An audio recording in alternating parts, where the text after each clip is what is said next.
Hello, good afternoon. As people are coming in, thank you so much for joining us for our online event, What's Driving the Trend on Early Death.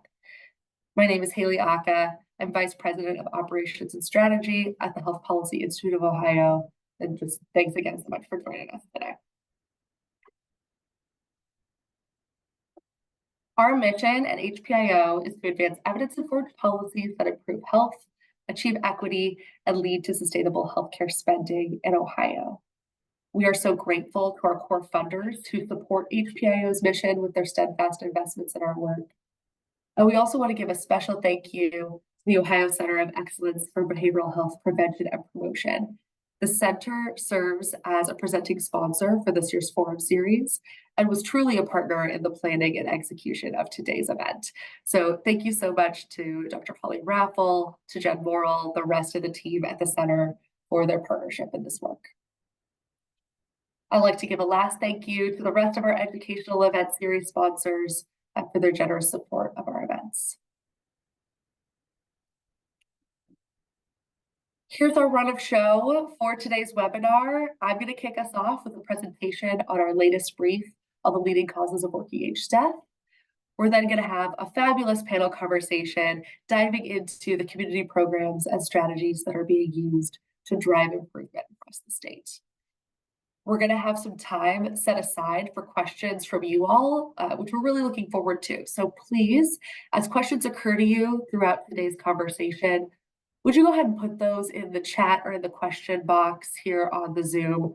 We'll be monitoring both of those locations and look forward to engaging with you in dialogue later in today's event.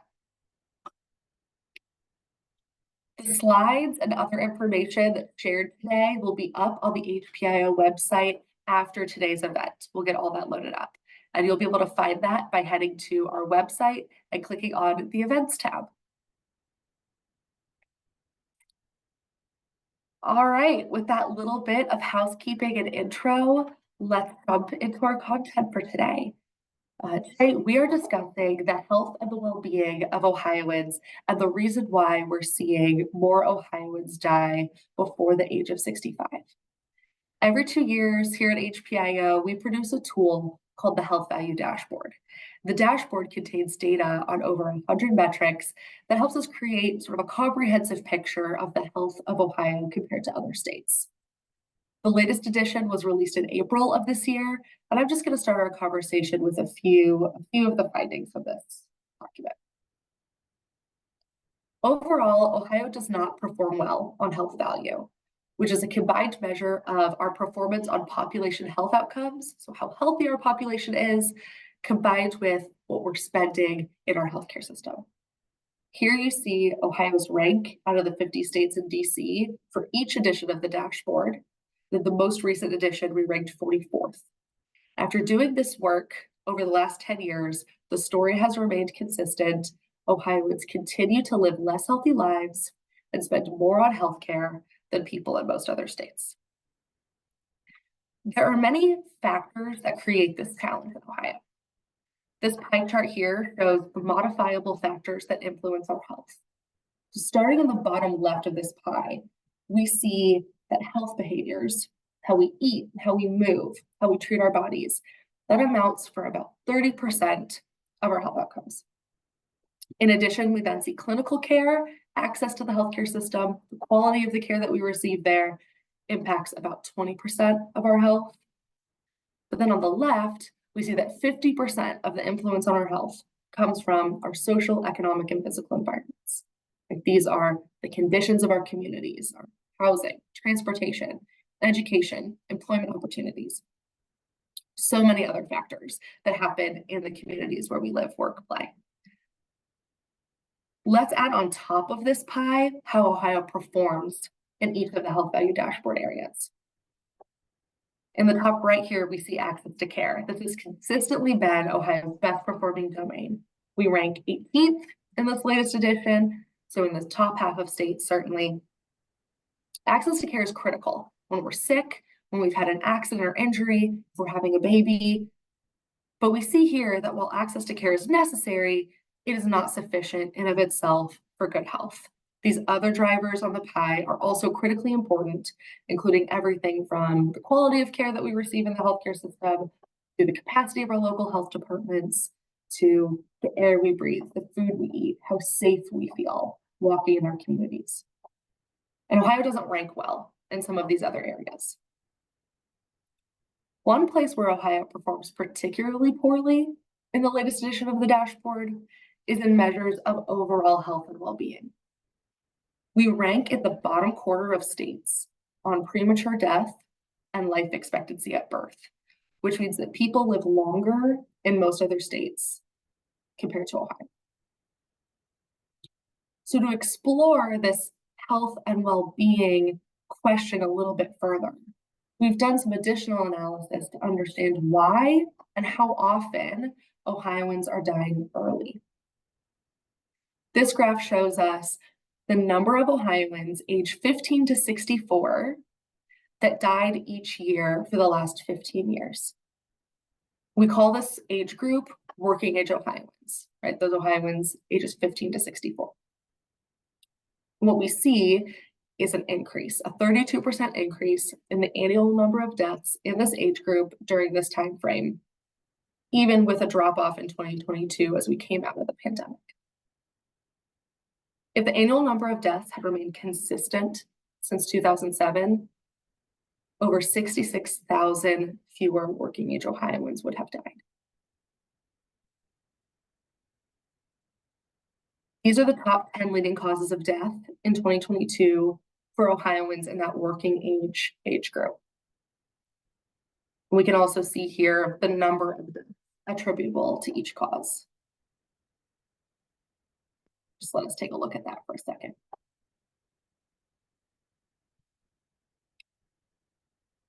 Unintentional injuries, so our top cause of death on this list, includes drug overdose, which on its own would have been the fourth leading cause of death. Every Ohioan should have the opportunity to live a long and healthy life. But we know that there are Ohioans, many Ohioans, who face additional barriers to health in their homes, in their schools, in their workplaces, in their communities.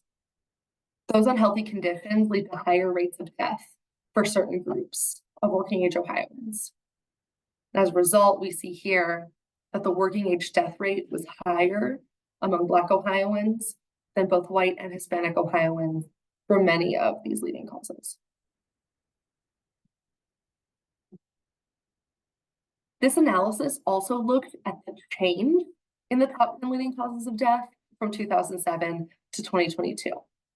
This shows us how the death rates changed for each of these leading causes of death over that 15-year period. And what we see here is significant increases in deaths related to unintentional injury, which we remember is largely made up of drug overdose, chronic liver disease and cirrhosis, which is attributable to alcohol use, homicide and suicide, which have their roots in community violence and firearm access, and chronic lower respiratory disease, which is greatly impacted by tobacco use. These other chronic diseases listed here are also certainly impacted by alcohol and tobacco use, as well as many other factors. So in our latest brief, What's Driving the Trend on Early Death, we explore these upstream factors that are leading to increased death among working age Ohioans. These deaths are largely preventable. They have a tremendous impact on Ohio families and communities, and there are evidence-based policies available that can drive improvement. So let's take each of these drivers in turn, starting with addiction and overdose. Ohio has one of the highest drug overdose death rates in the nation. And we saw in the data that overdose continues to play a major role in the early death of Ohioans. This is what our trends look like over the past 12 years.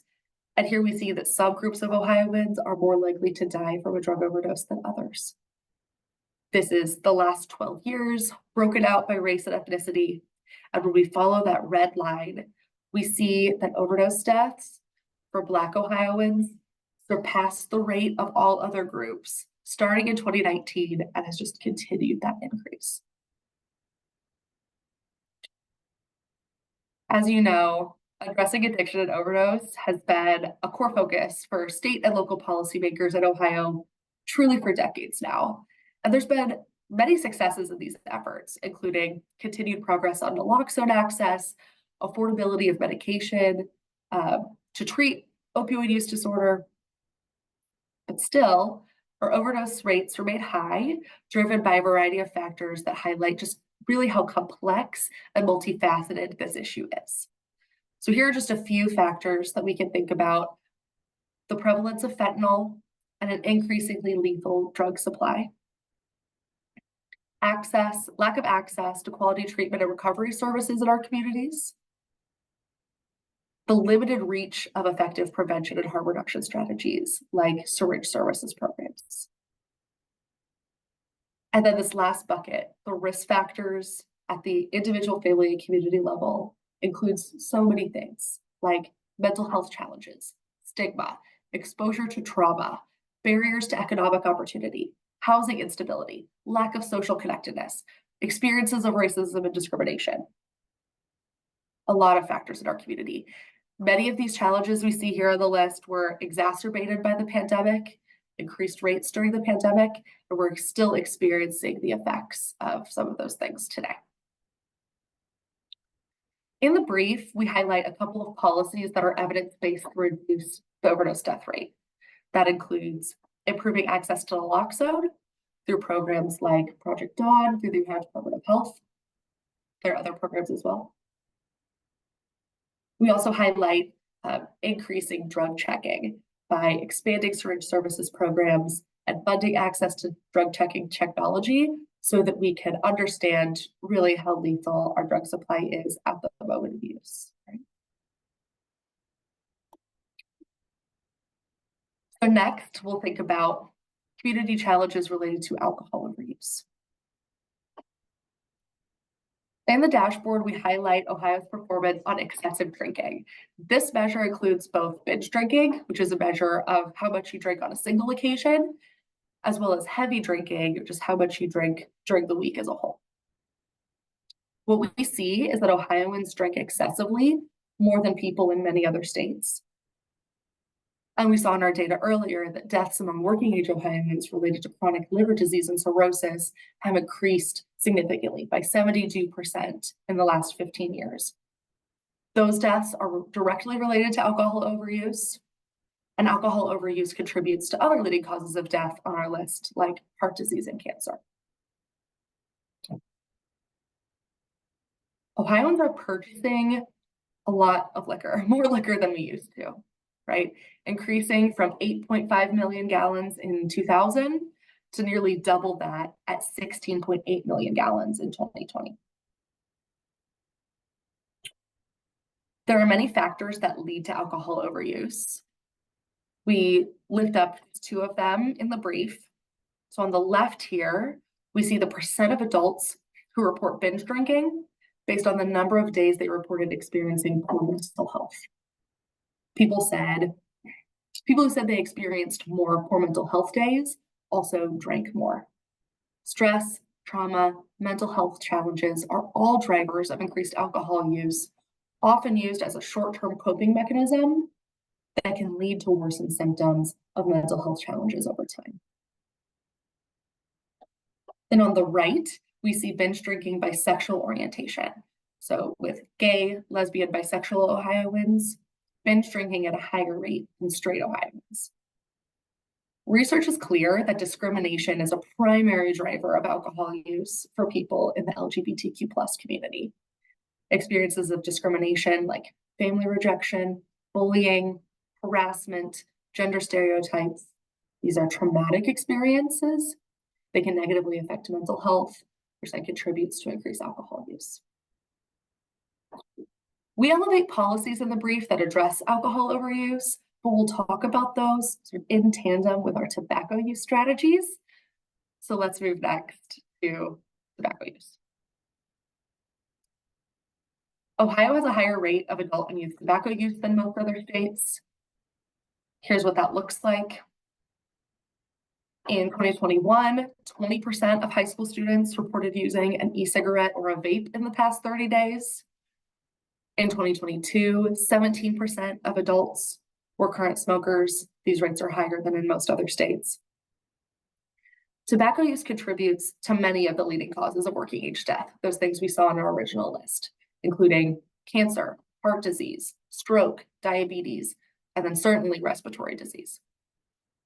Analysis from our health value dashboard also shows us that there's a strong correlation between smoking and overall health value, which tells us that tobacco use is a leading driver of poor health overall and a driver of higher healthcare spending. Childhood trauma is one contributor to high smoking rates. In 2021, nearly half of Ohio adults reported being exposed to 2 or more ACEs during childhood.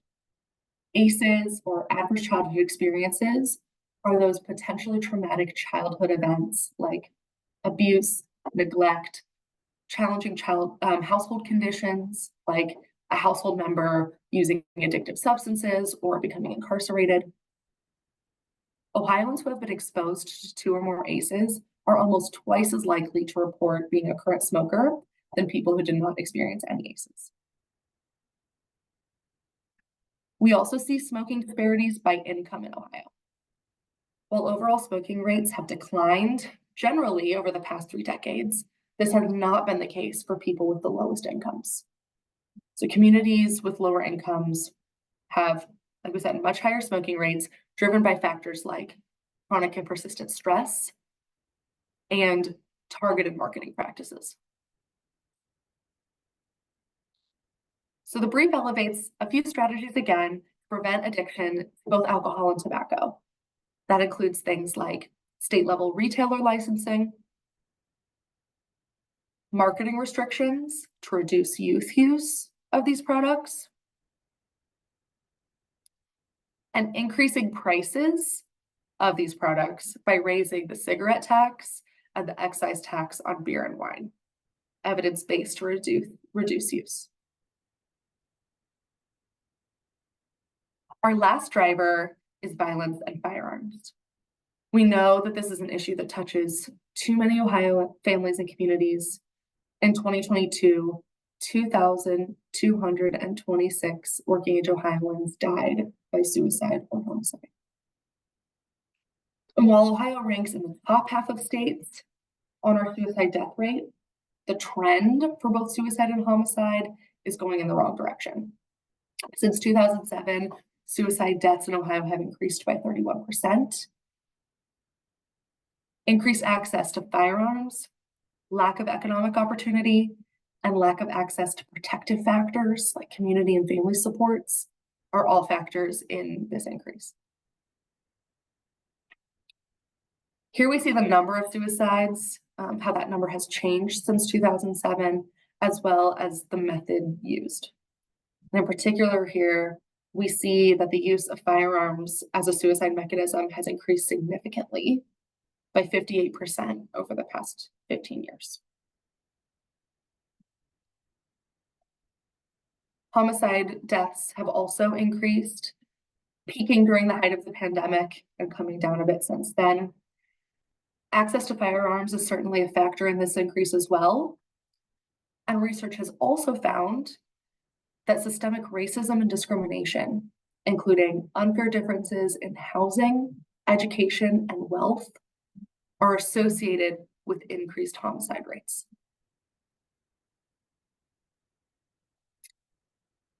There are things we can do to decrease violence in our communities. In the brief, we highlight these 2 examples: implementing community-based violence prevention programs to promote social norms. In the brief, we elevate Green Dot as an example of this program. We're also going to hear about some other programs during our panel conversation today. There's a lot of good work going on in this area.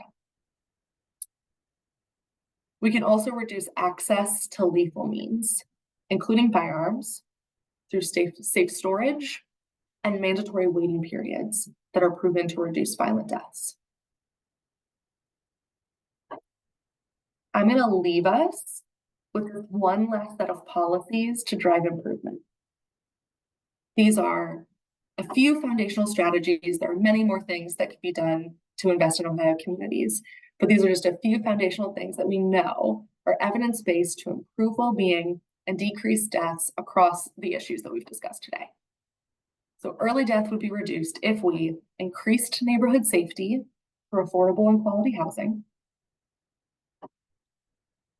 created economic opportunity through workforce training and preparedness, and advanced equity in our communities by assessing the impact of the policies that we create and eliminating unjust barriers to health and well-being. We have more detail in the brief for each of these policies, including links to more information. There's a lot deeper we can go in each of these areas.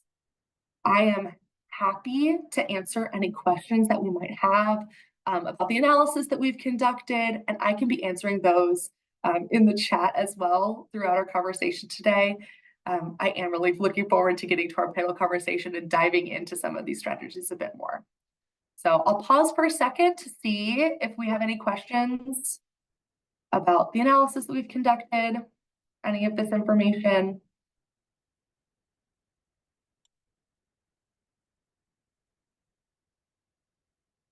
Not seeing any. Again, I'm going to be available in the chat, so definitely feel free to ask a question as it occurs to you. But I'm going to move us right into our panel conversation, and I'll do that. Oh, here's my contact information. This is how you can reach me if you have a question after today. I'm so pleased to introduce Dr. Holly Raffel, who will be moderating today's panel conversation. Holly is a professor at Ohio University. There she serves as the program director for the Partnership for Community-Based Prevention.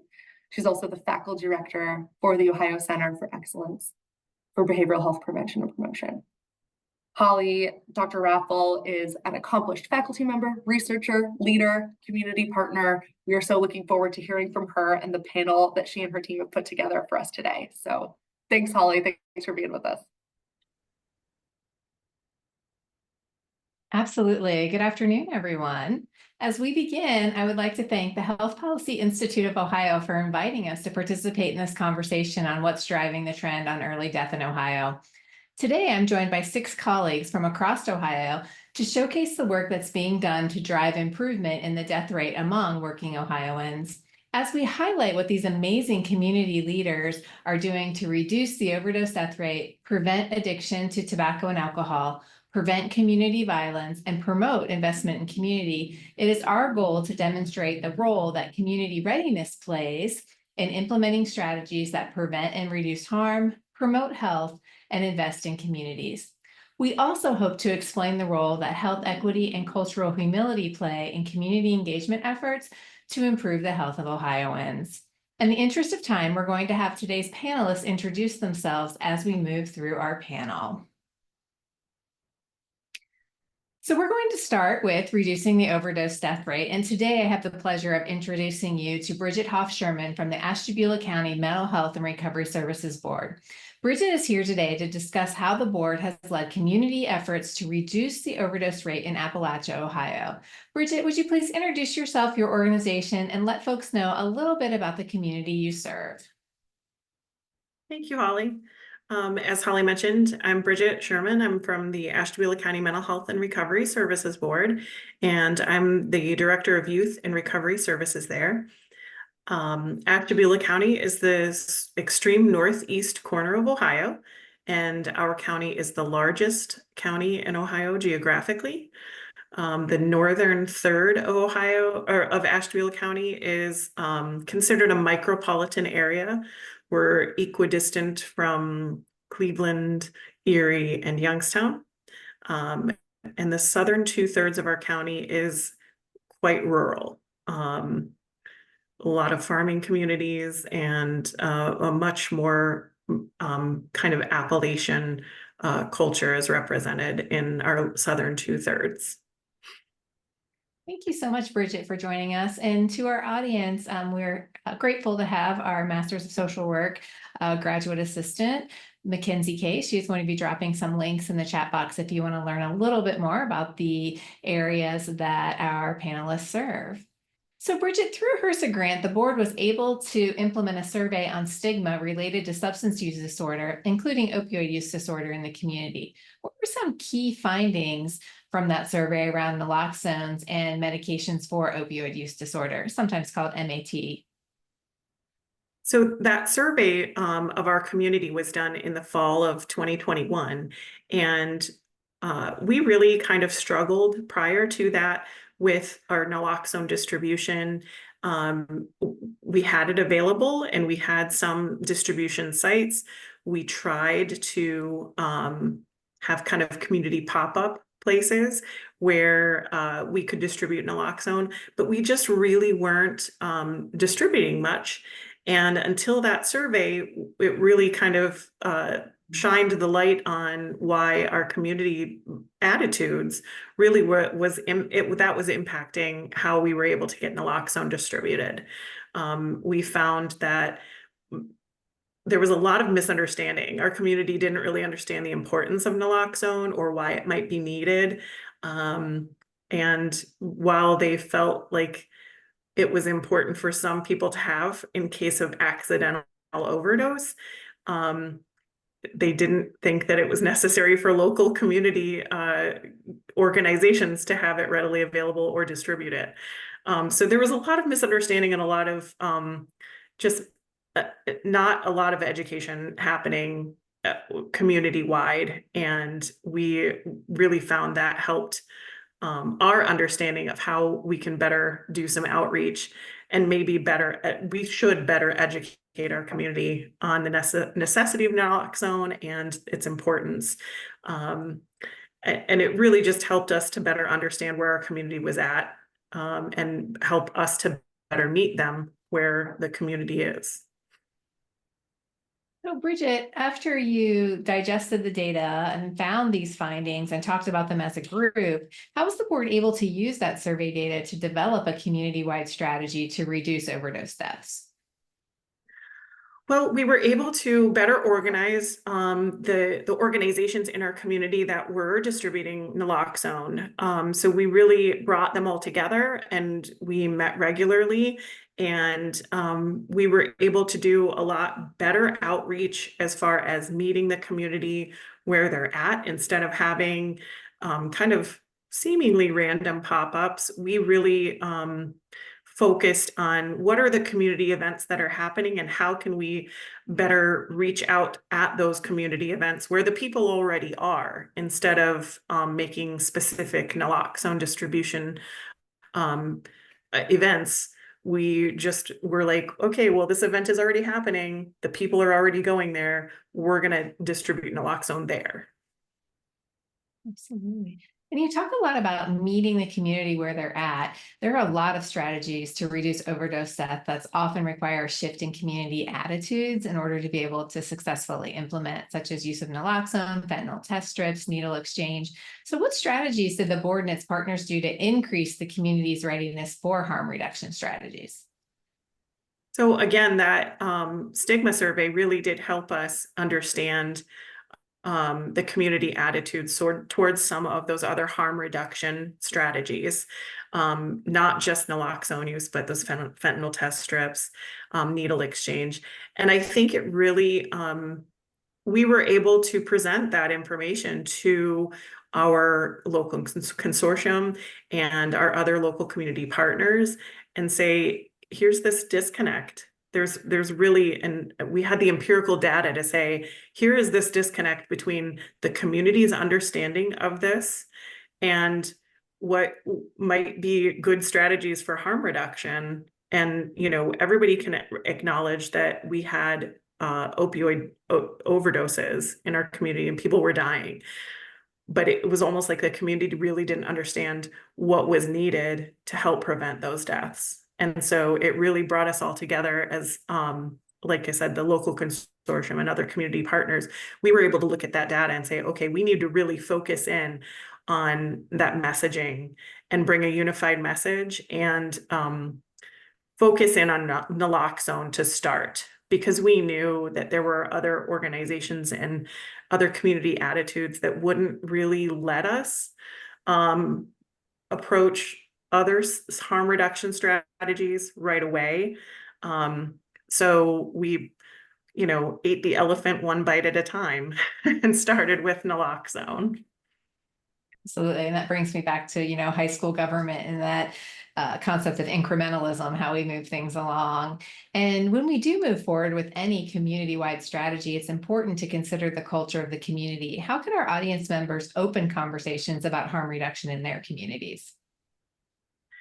We really started that conversation with our local community partners and our consortium, and really tried to understand, even within those organizations, there were some attitudes that we really were, it was a barrier for us to be able to reach the community. So I think it really started with that internal conversation about the data and what we needed to do with our own attitudes and beliefs surrounding harm reduction, to really make those changes internally first. Little by little, we were able to, we experienced some turnover in some of those organizations that allowed other ideas to kind of blossom. And that really was helpful, but it really did start with those local conversations with our stakeholders before we all could settle on a message to the community to really raise that awareness and increase their knowledge of how helpful naloxone could be. And that started the conversations about other harm reduction strategies, and really kind of opened that door for us. Yeah, 100%. The conversation around harm reduction has come a long way, but as we've heard, there's still work to do. Let's continue to challenge misconceptions and promote evidence-based strategies to save lives. Thank you, Bridget, for sharing this work that the Ashtabula County Board and its community partners have engaged in to reduce overdose deaths. And thank you for your public service to Ashtabula County. Thanks. Next, I'd like to shift our conversation to preventing addiction to tobacco. And to do so, I'd like to introduce Jamie Belcher from the Sandusky County Health Department. Jamie's focuses on tobacco prevention, including vaping. Jamie, it's your turn to introduce yourself and a little bit about your organization and community. Hi, thanks for having me. I am Jamie Belcher. I'm from Sandusky County Public Health. We are in Sandusky County, which is one county south of Cedar Point. We like to be confusing up north, so Cedar Point is actually in the city of Sandusky, which is not Sandusky County, but we're close. So we are a rural county. We're about 70% agriculture. We've got about a 58,000 population within the county, and our county seat is about 14,000. Go ahead. I am an Ohio certified prevention consultant and a certified health education specialist. I am currently a tobacco use prevention grant coordinator through Ohio Department of Health. And so I've been working in the field of tobacco for a really long time. Absolutely, Jamie. And I know that we could probably talk for hours on tobacco, but I'd really like to focus on vaping, as that topic's on the forefront of many people's minds as an area of concern for both adults and young people. Since we are on an HPIO event, I'm going to start our conversation around preemption. Preemption laws prohibit lower levels of government from passing stronger legislation. We know that tobacco companies pioneered the use of preemption laws in the 1980s, and now e-cigarette and vaping manufacturers are following suit. Today, many in public health consider preemption the biggest political challenge faced in tobacco prevention work. Given the recent Ohio State Supreme Court case regarding preemption, what are your thoughts on the future of local control over vape shop regulations? I think local control is really up in the air right now. The state did side with Columbus and the other TRL municipalities that went in on the lawsuit, and the state has filed an appeal. So this process could be lengthy. We don't really know how long it will take for an official ruling to come down with that. Hopefully we err on the side of home rule. I think it's very interesting in the state of Ohio that they're trying to remove home rule from vaping and tobacco use, but we have home rule with marijuana. So there seems to be kind of a disconnect on what we have the ability to create home rule for and local jurisdiction over what, and then we don't for tobacco, but they're giving us that control for marijuana. I do think, even though local control is up in the air, that a statewide flavor ban, I think, is really important because it actually aligns with the FDA policy. You know, they're doing the pre-market regulation, and right now they've only this week they actually approved a few more products. So right now they only have 33 FDA approved marketing products out there. None of them have any flavors aside from menthol or regular tobacco. So a statewide flavor ban would actually align with FDA's mission to get all of these illegal and unauthorized vapes off the market. Well, Jamie, you alluded to that intersection between tobacco and cannabis. So my next question is this: while zoning can limit the number of vape shops, what other policy measures could be implemented to address the expected rise in vape shops alongside cannabis legalization, knowing that a lot of people choose to vape their cannabis products? I really think our vape shops need to be regulated like our tobacco retailers. You are a gas station, a convenience store, a tobacco shop, you want to sell tobacco, you have to go and get a tobacco license. This is different than a TRL. You know, this is to sell tobacco. Vape shops don't have to do that. There is zero regulation on our vape shops. They can pop up whenever, wherever. They can essentially sell whatever they want because there's zero regulation. There's nobody coming down saying you can sell this, you can't sell this. You're not even in our database. There's none of that. So I can tell you, in my small community, I had 2 vape shops open within 2 days of each other, literally around the corner, like not even a quarter of a mile apart. And that's going to continue happening because there's no one they have to report to. So speaking of zoning, implementing, changing, and enforcing policy measures requires a high level of community readiness. How can community leaders increase the community's readiness to utilize policy as a way to promote health? So I think it's being out in the community and having conversations, and it's everywhere, right? Tobacco impacts all areas of life. So whether it's financial, economic, employer productivity, health, you know, health insurance premiums, secondhand smoke exposure, it's being in the community, attending those events, having conversations with different people. It's not always your community leaders, which are great to have at your table, but it's also those informal leaders. It's those gatekeepers in your community and those influencers that have the ability to talk to people, right? It's the networking, but having that conversation at the forefront is huge. And we know that enforcement is crucial, right? Particularly the enforcement of Tobacco 21. So how can we bridge that gap between stricter enforcement on retailers and preventing parents from unwittingly providing access to youth? I think one of the big things we need to start with is finding the retailers. Somebody fills a compliance check, this clerk is the only one that's cited. They often get fired, move on to another gas station. Unless a municipality has an actual tobacco retail licensing, that owner does not have any repercussions for selling anything from their shop to minors. So we think we really need to focus on creating some type of legislation that we're hitting the owners and not just the clerks selling. But there needs to be a lot of conversation. You know, we have parents who host Lose the Most awareness campaign. It's pretty well known around Ohio. It's fantastic, right? We're teaching parents, like, don't serve alcohol to your kids, friends, and all that. But we don't have anything similar to that when it comes to tobacco and not purchasing.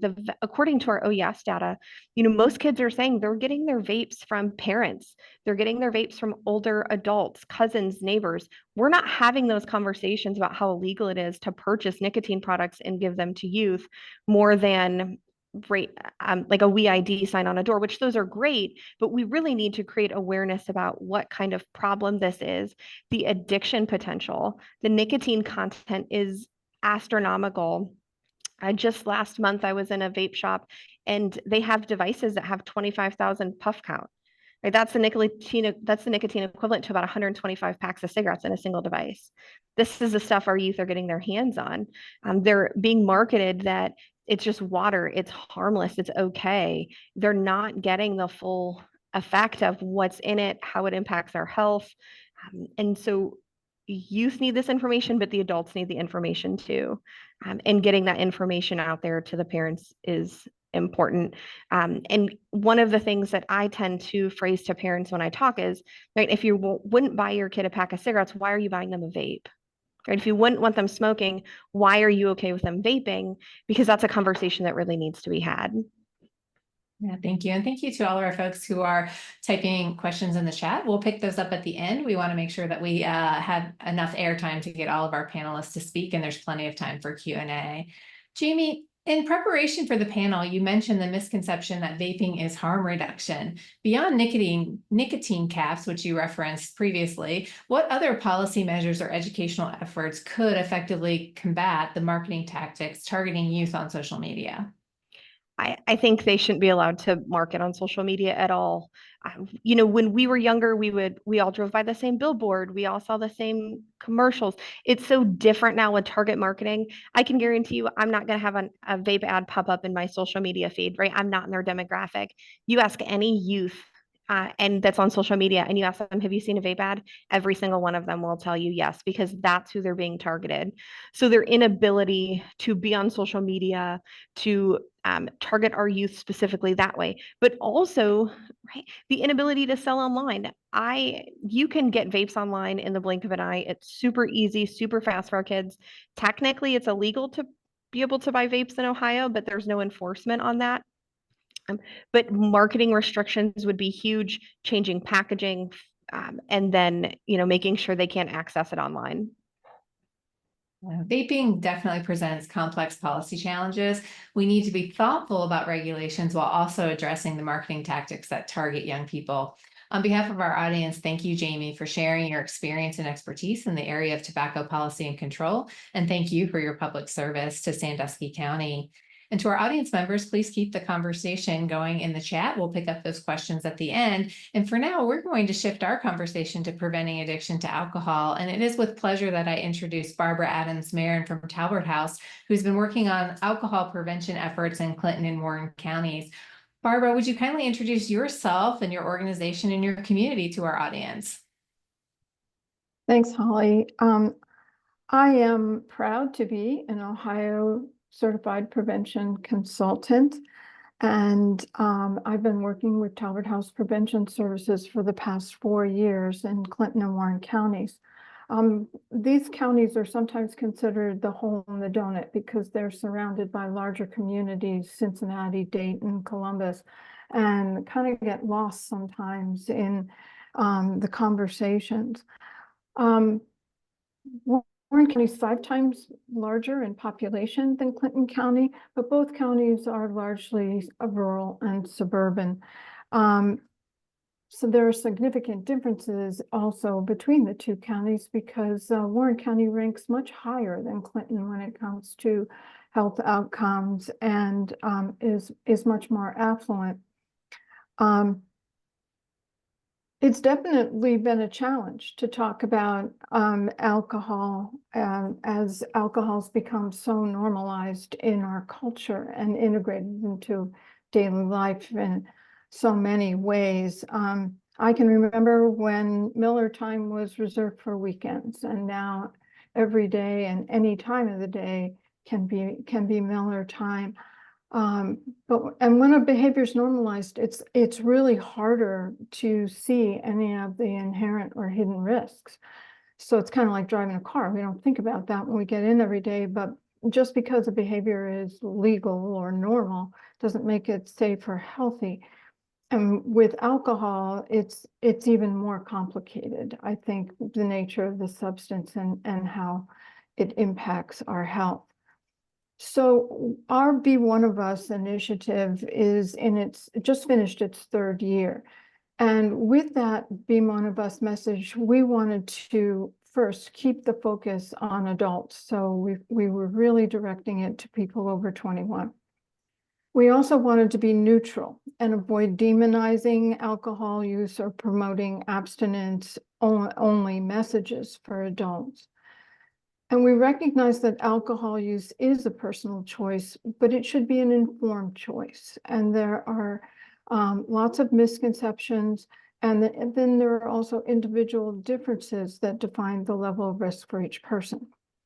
So we also wanted to emphasize that all adults are role models for youth, and that what youth see adults do is sometimes more influential than what adults say when determining their attitudes and behaviors about alcohol. And importantly, there were misconceptions in the adult population about what responsible drinking looks like, and that could inadvertently lead to adults modeling drinking behaviors that were not low risk. Thank you, Barbara. So what strategies do you recommend for gauging community readiness for education on low-risk drinking guidelines? One of us focused specifically on binge drinking and heavy drinking by adults, because not all drinking is risky. And we spent 4 months collecting data. We were starting this just in the middle of COVID, so we had plenty of opportunities to do that data collection before we got out into the community. So we were trying to determine what binge drinking looked like in our area. And in addition to collecting the data, we also conducted community readiness assessments using the triethnic model. And this was a key part of developing our understanding of the community's understanding of what binge drinking is and their level of concern about binge drinking in our area. And through the data, we established that the local norm for binge drinking in both counties was around 15%. And we did have some hot spots where the rate was higher, closer to 18 to 20%. And we knew that the sales of alcohol were increasing, as the data presented earlier showed. But the community readiness level was extremely low and showed very little understanding about binge drinking itself or heavy drinking, and virtually no concern about binge drinking being a problem in our area. And the community's understanding was much more critical when we were developing our plan than what my team and I knew were from the data about alcohol use and the need to educate adults about low-risk drinking guidelines. I will say that everyone on the team was eager to jump in and to begin that education to define what responsible drinking really is. But I urge them to trust the process, and the SPIF process, and admit that we needed to, before we could educate adults, we needed to get their attention. We needed to raise awareness about binge drinking. And the goal was to just get inside their heads and have them asking questions. What is binge drinking? Do I do that? Am I at risk? And to bring the topic to their eyes, we had billboards in both counties with the statement, 85% of adults in Clinton or Warren County, we changed it depending on where the billboard was, 80% of adults don't binge drink, be one of us. With images that were clearly adults over 21 and likely parents. We chose a positive social norm message that was inclusive and appealed to belonging, and also focused on the behaviors that we wanted to see rather than on the problems that alcohol might cause. We developed some information cards, rack cards, and other information materials that explained low-risk drinking guidelines, but education wasn't the main goal in the beginning. And I will tell you that it was really hard to postpone that education effort. Sometimes the team thought that they weren't doing anything as we continued to talk about what binge drinking was and why it was important to look at this issue in our communities. And it's only after 3 years that we're at the point where we can provide more of that specific information about low-risk drinking guidelines and speak about responsible drinking in those terms to adults through direct education programs like Minimize Risk and Maximize Life. and directly speak to some specific populations impacted by alcohol use, such as older adults and women, where rates of alcohol use and problems we've seen increasing. Thank you so much, Barbara. And to keep us moving, we're going to talk about a policy standpoint, these designated outdoor refreshment areas, sometimes called DORAs, and these can present a challenge to alcohol prevention work. How can our audience members work with retailers and city councils to find opportunities to use DORAs as a way to inform the public about low-risk drinking guidelines and engage in DORAs safely? I'm going to echo something that Bridget said earlier about meeting adults or meeting the community where it is and where adults are. We know it's always hard to connect with them. And so we were looking for ways to provide that low-risk drinking message where alcohol was sold and consumed. And sometimes things align in such a way that you have the perfect opportunity. And that's what happened during our discussions with the City of Lebanon and the Lebanon Chamber of Commerce. The city and the chamber were interested in expanding businesses and the number of liquor licenses and creating a DORA. And they were also concerned about maintaining the image that Lebanon has as a charming historic community that is really family friendly. And so we identified some mutual interests and benefits that we promoting the low-risk drinking guidelines and the community would get by sharing this message. And so we have a brochure that was developed with the city and the chamber that talks about the DORA and how that works right alongside the low-risk drinking guidelines. And these are available. They promote all of the major special events that occur in Lebanon throughout the year. And the information is right there. We also partner with the chamber to do ID checks at some of the events and sell the DORA cups that have the Be One of Us sticker on it with a QR code that directs people to the site where there's more information. Staff wear shirts that promote the message Be One of Us, but also when they turn around to get the wristband, the low-risk drinking guidelines are on the back of the shirt. So we're trying to put that information in front of people at the time that they're likely to purchase and consume alcohol. Thank you, Barbara. Alcohol is deeply ingrained in our culture, and it's important to have open conversations about low-risk drinking to shift the narrative and empower adults to make informed choices. Barbara, we're grateful for your service in Clinton and Warren counties in the city of Lebanon, and we appreciate you taking time out of your day to share your experience and ideas. Thank you, Holly. Moving on to Anita Clark, as we talk about our discussion on preventing community violence. Anita leads efforts to prevent community violence in her role as Assistant Health Commissioner at Columbus Public Health. Anita, please share a little bit about you and the work you do with the City of Columbus. Oh, thank you. Thank you for having me on today. Anita Clark from Columbus Public Health. I've been with the City of Columbus for 30 years now, and I have a background in social work and have been working with city programming for quite some time.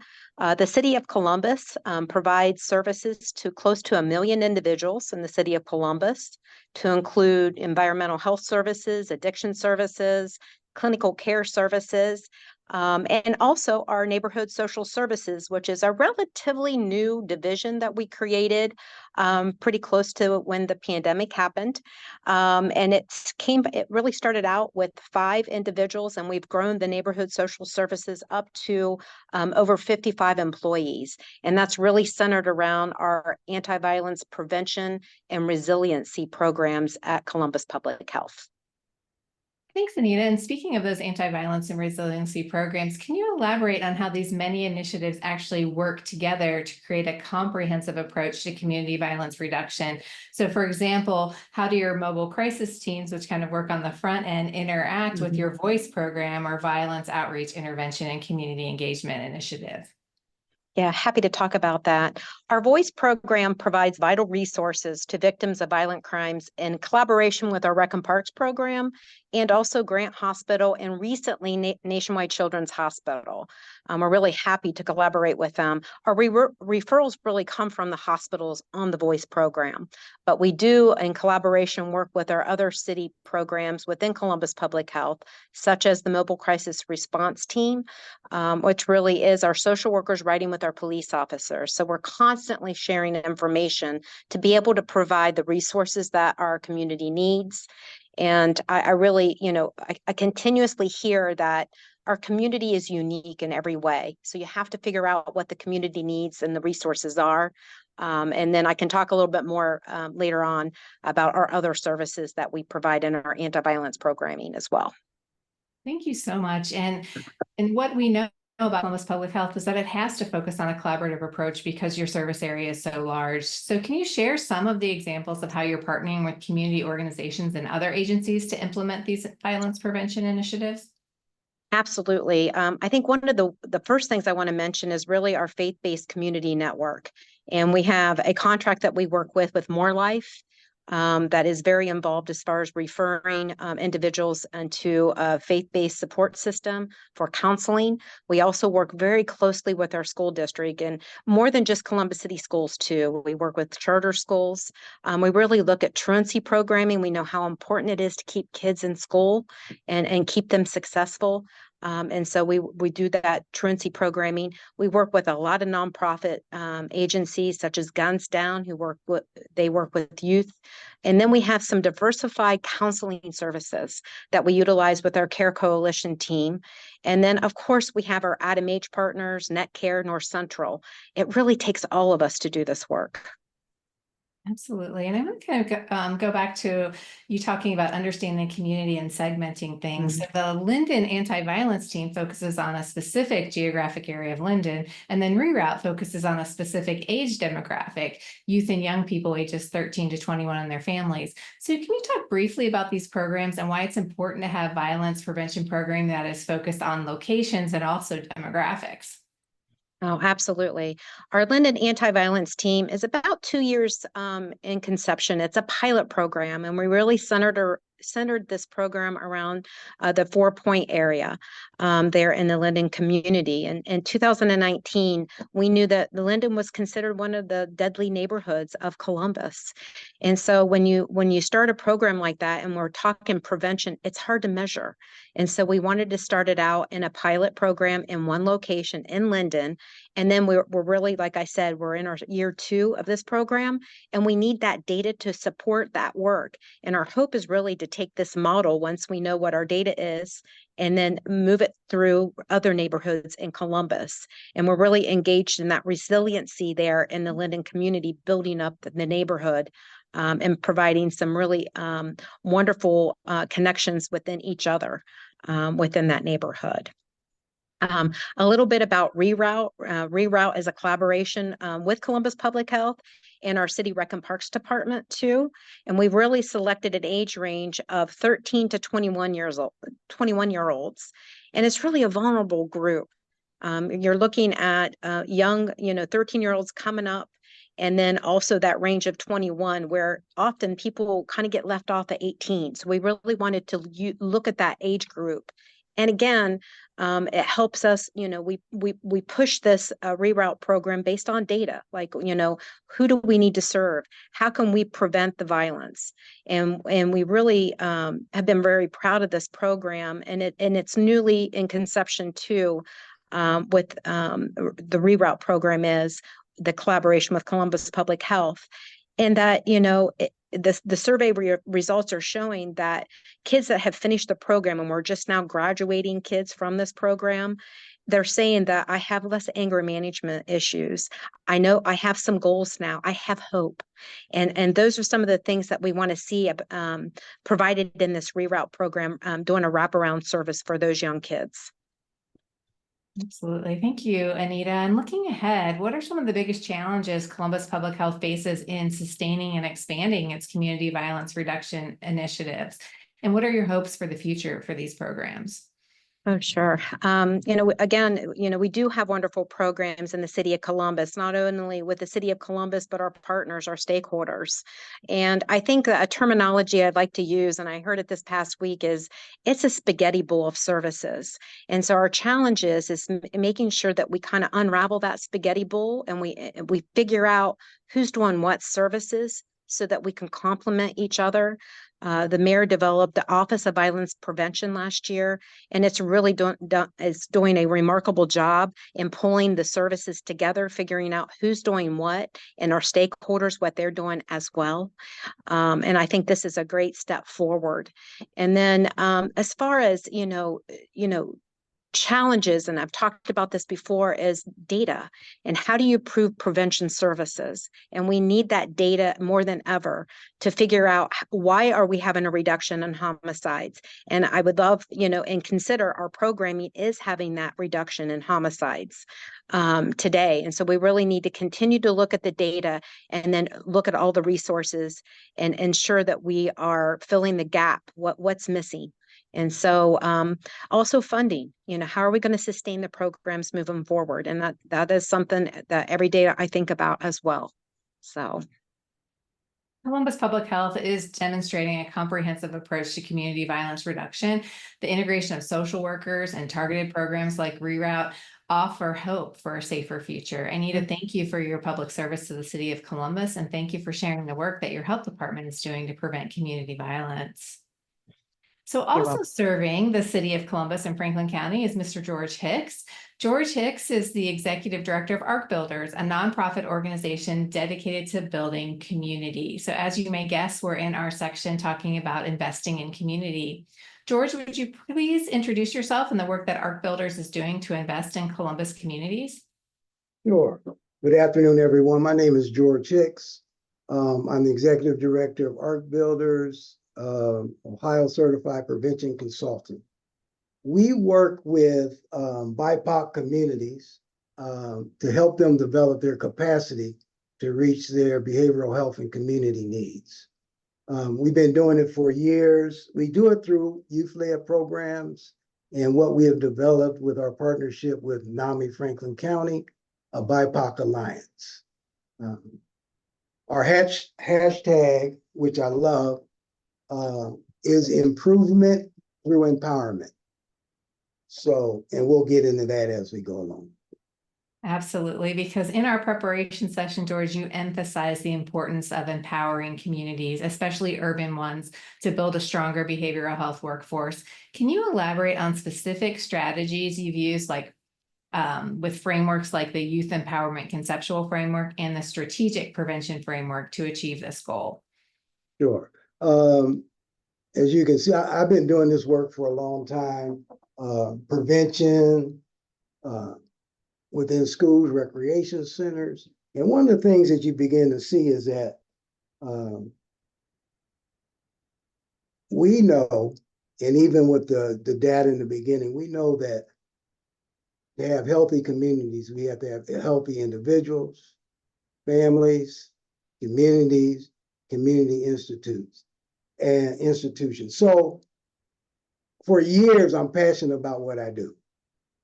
And just with partnerships, we began to learn about frameworks that we can take, how I like to say it, we can take our passion and give it structure.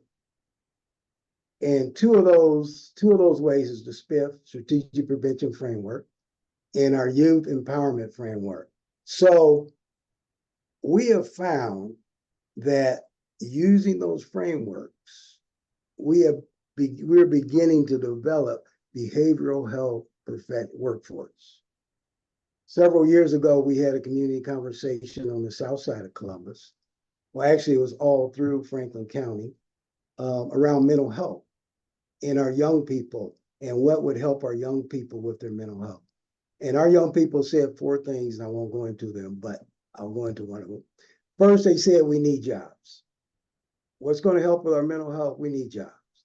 So Columbus, Franklin County, Ohio, I think we really, in the last few years, really been emphasizing summer employment, getting kids to work. We have been able to hire now, it's probably 300 or 400 young people to work in the summer. The other thing they said, which is works around the workforce development, is that we want a workforce that understands us and looks like us. We've come to say we want healers who look like us. But what we found is that after many years, we may have to develop that workforce ourselves with our partners. I call it intentional action. So what we've begun to do is use the SPIF in our youth-led framework to develop our young people. And these frameworks, which you guys know is not a program, these frameworks will enable us to address pretty much any behavioral health issue, because it's data-driven, it's step by step, we can get to the end. We can do readiness, build capacity, develop a plan, evaluate the plan. So we're excited about it. The framework works, and now we have gone into other communities. I need to mention that Franklin County is probably one of the largest growing. It is the largest growing community in Ohio, and we're probably one of the most diverse. So with a framework, we can go into diverse communities and use the framework within their cultural context. And that's what we do. Thank you so much, George. All young people deserve spaces where they can develop the necessary knowledge, skills, and attitudes to be able to do well, be well, and belong as they transition from adolescence to adulthood. We know these spaces don't always exist for equity-deserving communities. How does ARC Builders programming such as youth-led, group mentoring, and internships address this gap and create a sustainable pipeline for supporting transition-age youth? Well, Dr. Holly, I'm glad you said a pipeline, because we all know about the school to prison pipeline. Well, we began to think about we need to have a success pipeline for success. And we began to look at the programs that we all are doing. We have this piece here, this piece here, this piece here, and we're pulling it together. And it's probably, I think it's about 4 or 5 steps that we're beginning to do. And the first is group mentorship. So with younger kids starting at 6 to 13, we have our after school programs, we have the after hour program, we have our summer program, where young people can learn about culture, about belonging, about cooperation, about having fun in a safe environment. Well, those young people grow, and this is where we put our youth-led empowerment in, as we begin to talk about leadership. And it's a natural thing. So our young teens, they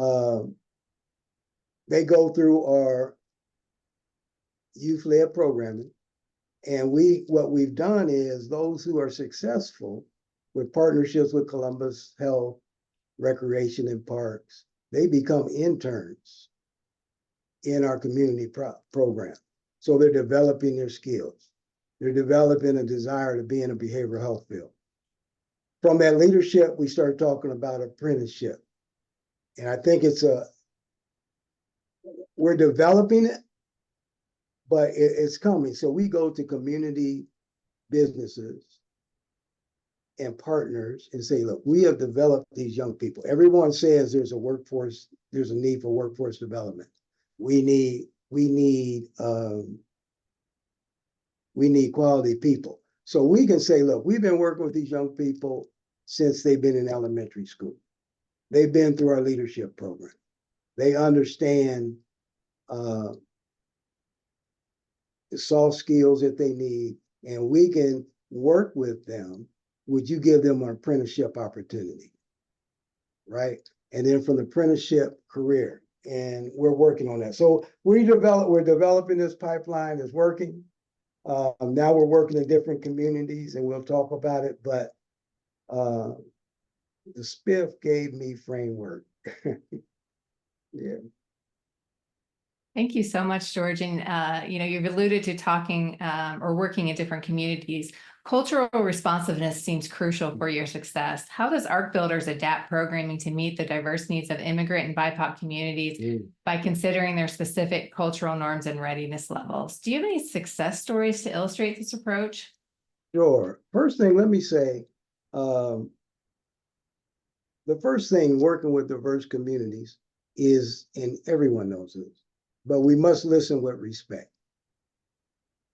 Everyone wants to tell their story. That's what I found. And I didn't know a lot about Arab communities. I knew about our large Somali community, but when you begin to work, the first thing you realize, people want to be heard. So the second thing is they want to be understood. So we try to listen with understanding. Everyone wants to tell their historical story. We work with Bhutanese community, like I said, Arab community, Somali community. And the last thing is collaboration. We all want to work together. I have not been in a community that does not have ideas of how to help their community. So one of the examples, we were doing youth-led programming in a mosque on the west side of Columbus. And all of a sudden I began to hear these stories about the Bantus. Now, if you know Columbus, on the west side, we have some neighborhoods that can be kind of violence, drugs, the whole bit. And they were talking about these Bantu people. So I asked a friend, all of a sudden it hit me because we had some Somali immigrant, new Americans in our youth-led program on the south side. So I called one of they've graduated now. His name happened to be Abdi. I said, Abdi, are you Bantu? And you could hear the smile come over the phone. I said, I need to get together and talk. I'm hearing this thing about the Bantu community. Can you get some people together and have a community conversation? Bottom line, what happened was about 20 people came out and we talked. And they said, we want to reach our community. So we implemented the SPIF, took them through the SPIF process. They've identified their goals and objectives. They have become a 501c3. This summer, we're partnering together on the west side. There's 50 young people, there's 10 teenagers, and we're working with our families. One guy's on our staff now, Mohammed, who happened to speak on a national level this past weekend. So it's working. It's working. Our Somalis, they saw it. We have 5 people working through their prevention certification right now. Their agency just got their certification in prevention. So we're just saying that if you go, listen, build capacity, it's going to make a big, big change. Empowering people is the key to building stronger communities. George, thank you for illustrating the role that nonprofit organizations play in community investment strategies. And most importantly, thank you for your service to the people and young people in the city of Columbus and Franklin County. Last but certainly not least, please join me in welcoming Tanya Burney to the panel, who will also be talking about investing in community. Tanya serves Lorain County through her work at the Mental Health Addiction and Recovery Services Board of Lorain County. She has been focused on creating a collective impact initiative as a way to advance health equity in the community. Tanya, I invite you to introduce yourself to today's audience. All right, good afternoon, everyone. My name is Tanya Burney, and I am a Director of Prevention Services at the MARS Board in Lorain County. I'm a licensed professional counselor, licensed independent chemical dependency counselor, and I'm a Ohio certified prevention consultant. Lorain County is in the northeast part of Ohio. We have a population of over 316,000 individuals. We are also the fourth largest county by area, including rural, urban, and suburban communities. We have the highest percentage of Hispanic residents in Ohio, and our social determinants of health challenges that we face include healthcare access to quality neighborhoods and built environments, and that contributes significantly to Lorain County's health outcomes. Thank you, Tanya. We've worked together for over 2 years on Ohio's Community Collective Impact for Change initiative, and I saw Mackenzie drop that in the chat. Through our work, I have heard you over and over again describe human resources as the best resource for community change. Can you elaborate on specific strategies you've used to build strong community relationships and empower residents to participate in working toward health equity? Yes, first of all, you cannot do this work by yourself. We had to have a partner, and we selected Lorain County Health Department as our partner in this work. We really had to have boots on the ground. So best resource is human resource, boots on the ground. But we also had to have a clear message. So we developed our impact statement. I want to share with you our impact statement. Our focus is to create a community of practice to increase the understanding of social determinants of health and relationship to mental health and substance use disorder. We want to increase our local capacity to provide stability and more specific services to address health inequities among underserved and marginalized communities in Lorain County. Realizing that we had to come together collectively and do this work, we need to also have a baseline for what we're going to do and to get everybody on the same page. So we decided to implement a Social Determinants of Health Summit, bringing together our local community to look at health inequities and to talk a little bit about system thinkings for change, and also to talk about what you need to be culturally humble in doing this work. We had over 100 people at that particular summit. So that's where I said that human resource is key to success. In our preparation, you said change has ouch moments. That is a powerful statement. How can communities navigate these inevitable challenges to maintain momentum and avoid plateaus in progress? It may be helpful for our audience if you share an example from Lorain County. Yeah, there was a time in our work in the beginning of the development of our system-wide prevention plan that our partner, Lorain County Public Health, was going through staffing changes and new leadership. The current staff that was working on the project, they were pulled out of the project due to capacity and time commitment.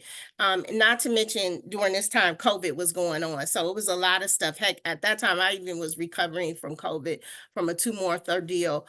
I was shocked because we had funding, we had done a lot of work, but it was a tough time. It was an ouch moment. But I knew for collective impact to be successful, it requires a lot of time and planning. So I had to realize I couldn't do it by myself. I had to get our leaders involved in the collective impact plan. So I reached out to my director and higher levels of community leadership involvement. And then we reached out to Mark Adams, who was the newly health commissioner of Lorain County Public Health. And we got higher people involved. My director, Michael, and my supervisor got involved. And I try not to take it personal, but we began our meetings again. This time it was at a different time. It was at 8:30 in the morning.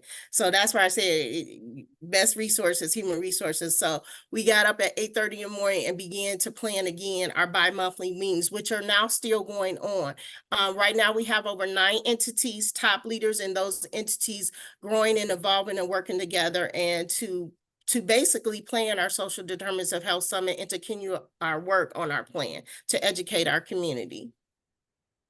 I can only imagine that plan has a lot of data behind it, and we are all aware of the importance of data-driven decision-making. How did Lorain County utilize data to identify specific health inequities across different communities? Because you mentioned rural, suburban, and urban, in order to tailor your approach accordingly.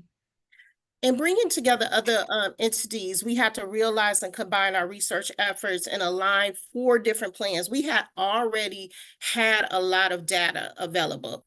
We had our Health Equity Task Force of Lorain County's listening sessions. We had our Lorain County Racial Equity Center, Racial Agenda Plan. We also had our Community Health Improvement Assessment Plan, our Community Assessment. We had a whole lot of different plans. We were able to align strategically our goals and target areas for target communities at higher risk. We needed to focus at that time. We looked at a couple of things. We needed to focus on violence prevention. There was a lot of violence in our urban areas. We need to increase youth voice in our communities. So we established a youth advisory council at our county level. We increased the number of behavioral health and wellness coordinators in our school districts. And we needed to look at workforce development for behavioral health care to include individuals of color and individuals representing rural areas. We also needed to focus on transportation countywide. Wow, that is a lot. So can you share some practical steps that this group did to map out existing resources and align agendas for a more unified approach, even if it meant that folks had to come together on areas where they've competed for funding or dollars before? Yeah, we had to come to an agreement. We had to sign some agreements and MOUs to work together. We also had to spread the pot around a little bit, and support people. We had to listen to coalition's mission statements and determine each coalition's focus. Some of them had different focuses, some entities had different focuses, but we had to respect where everybody was coming from. And then we had to determine where was the overlap, where do we need to brave funding to make everybody happy, to make everybody, and to also meet the needs of our community. So we had to do that collaboration, and it worked. Thank you. So collective impact requires commitment, collaboration, compromise, and a willingness to learn. Lorain County's success story is a powerful example of how communities can work together to achieve health equity, even if there are ouch moments. Tanya, thank you so much for your public service to Lorain County. We appreciate you candidly sharing your leadership experiences with today's audience. To our audience, we know there are so many professional development opportunities and webinars out there. We are grateful that you chose to spend 90 minutes of your day with us, and we sincerely hope these discussions and conversations sparked ideas and inspired action in your own communities. Thank you to all of our panelists for sharing their valuable insights today on how to drive improvement in the death rate among working age Ohioans. We've covered so much ground today as we address the substantive content areas of reducing the overdose death rate, preventing addiction to tobacco and alcohol, preventing community violence, and investing in Ohio's communities. We've also infused information about community readiness for change and the importance of culture into our discussion. We know it was a lot to take in, and we know that many of you have had questions. We've seen some of them being facilitated in the chat with our panelists, and at this time, we'll turn it over to HPIO to facilitate any remaining Q&A and also to close us out. Thank you. Thanks everyone so much for sharing your insights and your wisdom with us. There have been some questions in the chat I'd love to ask. There was a question related to tobacco about what is this fight about preventing home rule, who's involved, and what are those conversations looking like? So tobacco preemption is something that the state has been trying to pass for a while. The state passed it twice. Both times Governor DeWine overrode the veto. And the one time he had a press release about overriding the veto, but just about how vaping is a really big issue with our youth, and we're trying to prevent youth addiction. And then last winter, so December of 23 and January of 24, the House and the Senate voted to override the veto, in which put preemption into law, so that that means there could be no stricter tobacco laws, including tobacco retail licensing entities within the state of Ohio that are stricter than what the state level has. To answer your question, is big tobacco influence? Absolutely. When they were talking about this at the state, the number I heard was there were about 30 tobacco lobbyists at the state house while this conversation was happening. And this kind of was their way of going back, in my opinion. After the Columbus City flavor ban went into effect, preemption, they tried to pass it within 48 hours of that ban being voted in, because they're afraid they're going to lose business, even though, again, the FDA has only approved 33 devices in which none of them are flavored. And so they weren't happy about the flavor ban. Thank you, Jamie. Barbara, you've been answering some of these questions in the chat, but I just love to elevate your response to a question about how the cities in your region might be responding differently to the work that you're doing in tobacco and alcohol prevention than the more rural areas. And then in your answer about that, if you could talk more about the Mocktails project, we'd love to learn. One of the reasons that we focused on the Lebanon area was that in the data collection, it was a hot spot. And rates there were close to 20%. So that was part of the rationale. But really, the fact that the community leaders were so enthusiastic and willing to get behind the project was also significant. And we were able to get it up and running very quickly. But in communities like Franklin and Springboro or Mason, we were partnering with another group, the Safe Communities Coalition, and kind of piggybacking with them on the safe driving messages, because the don't drink and drive messages is certainly now a community norm that's very well accepted. And what we were able to do is combine the low risk drinking guidelines with that message during the holiday season, and working with the safe communities and local law enforcement to put out both messages on coasters at restaurants and bars and places like that. The Mocktail Initiative is really something that started in January of this year in partnership with the Warren County Combined Health District. Reducing alcohol abuse and misuse is part of their community health improvement plan, and partnering with them, we came up with the ideas of a mocktail menu, and have engaged in several events at different locations in partnership with the health department, promoting different mocktail recipes and also providing the information about low risk drinking guidelines at the same time. So there's been a lot of interest and excitement around the mocktails. So it's definitely something that has engaged the community and sort of given us a way in to talking about the more specifics about the low risk drinking guidelines too. So thank you so much. And thank you again to all of our panelists and for all of you joining us for today's event. I'm going to close us out with a last few slides.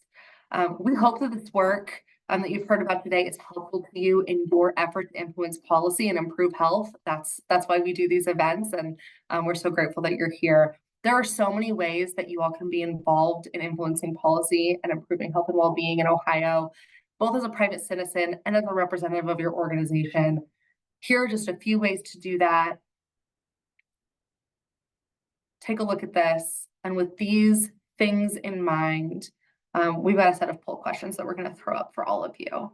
This is an opportunity to get some feedback from you all about today's event, and also hear about how you plan to use the information that you've learned today.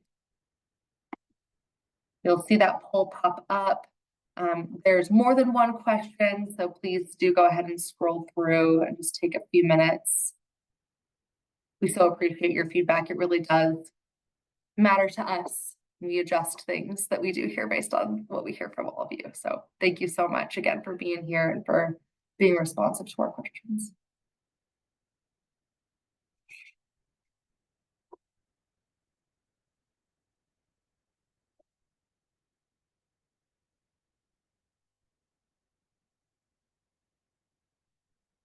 I'm going to leave this up while I give you a little bit more information about what's happening next. You can head again to our website, hpio.net, click that events tab, and that's where you'll find information about today's webinar. Soon after the recording, after we're done here, we're gonna post that recording, we'll post the slides, we'll post some of the resources that popped in the chat today, so you guys will have access to those things here on our website. Some more ways that you can connect with us at HPIO on socials and through email. We love being connected with you guys and doing this work together. Thank you again so much for responding to our polls, for being participants today. Have a fabulous rest of your afternoon. Thank you.